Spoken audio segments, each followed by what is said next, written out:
Hello friends, குழந்தைங்களுக்கு exam நேரம் இது. அவங்களோட நினைவாற்றலையும் நோய் எதிர்ப்பு சக்தியையும் இம்ப்ரூவ் பண்ணக்கூடிய புரோட்டீன் சத்து நிறைந்த ஒரு இட்லி பொடி எப்படி செய்யறதுன்னு பார்ப்போமா? தேவையான பொருட்கள்: உங்க குழந்தையோட கார அளவுக்கு தகுந்தபடி மிளகாய் எடுத்துக்கோங்க. நான் இங்க ஒரு 10 மிளகாய் எடுத்திருக்கேன்.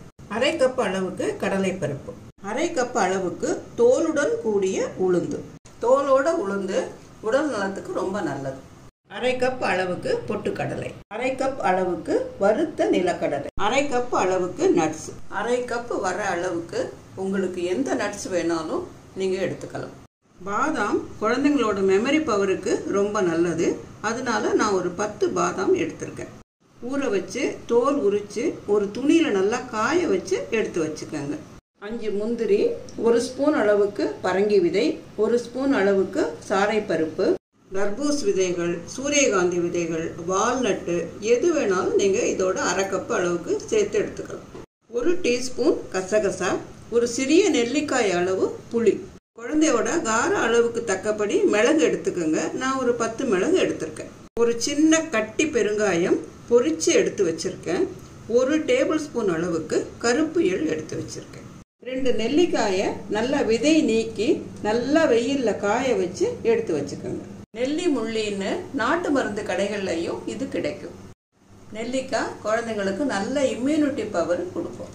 ஒரு 20 வல்லாரை இலைகள் நல்லா கழுவி சுத்தம் பண்ணி காய வச்சு எடுத்து வச்சுக்கோங்க. ஒரு 20 கருவேப்பிலை இலைகள், தேவையான அளவு உப்பு, சிறிய துண்டு வெல்லம், 1 ஸ்பூன் எண்ணெய் காய வச்சு இந்த மிளகாயை வறுத்து எடுத்துக்குவோம். மிளகாய் நல்லா செவந்து உப்பி வரும், அப்ப எடுத்துடலாம். கொஞ்சம் கல்லுப்பை சேர்த்து இந்த மிளகாயை வறுத்தீங்கன்னா மிளகாயோட நெடி ஏறாம இருக்கும். கடலைப்பருப்பை போட்டு நல்லா பொன்னிறமா வறுத்து எடுத்துக்கோங்க. இந்த மாதிரி பொன்னிறமா வறுபட்டோன்னு கடலைப்பருப்பை எடுத்துருங்க. உளுத்தம்பருப்பையும் செவக்க வறுத்து எடுத்துக்கோங்க. வாசனை வர்ற வரைக்கும் இந்த மாதிரி செகப்பா வறுத்து எடுத்துக்கோங்க. தேவைப்பட்டதுன்னா இன்னும் கொஞ்சம் எண்ணெய் விட்டுக்கோங்க. அடுத்தது வல்லாரை இலையை போட்டு வறுத்துக்கலாம். சலசலன் சத்தம் கேட்குற வரைக்கும் லேசா வறுத்து எடுத்தா போதும். நல்லா சலசலன் சத்தம் கேட்குது, இந்த நிலையில எடுத்துடலாம். அடுத்து பாதாம வறுத்துக்கலாம். கருவேப்பிலையை போட்டு வறுத்து எடுத்துக்கலாம். கருவேப்பிலை எடுக்கிறதுக்கு முந்தி இந்த கசகசாயும் அதோட சேர்த்து வறுத்து எடுத்துடலாம். கசகசா பொரிய ஆரம்பிச்சோன்னா எடுத்து கொட்டிடுங்க. மிளகை போட்டு வறுத்துக்கலாம். நெல்லிக்காய் நல்லா காஞ்சதுதான், ஒரு பெரட்டி இதை எடுத்துக்கலாம். இதோட எள்ளையும் சேர்த்துருவோம். பொரிய ஆரம்பிக்குது, எடுத்து கொட்டிடலாம். கொஞ்சம் எண்ணெய் வச்சு புளியை நல்லா வறுத்து எடுத்துக்கலாம். லேசா நிறம் மாறினதும் எடுத்துடலாம். எடுத்து வச்சிருக்கிற எல்லா நட்ஸையும் ஒன்னா போட்டு வறுத்து எடுத்துக்கலாம். இந்த மாதிரி பொரிய ஆரம்பிக்கும் போது எடுத்து கொட்டிடுங்க.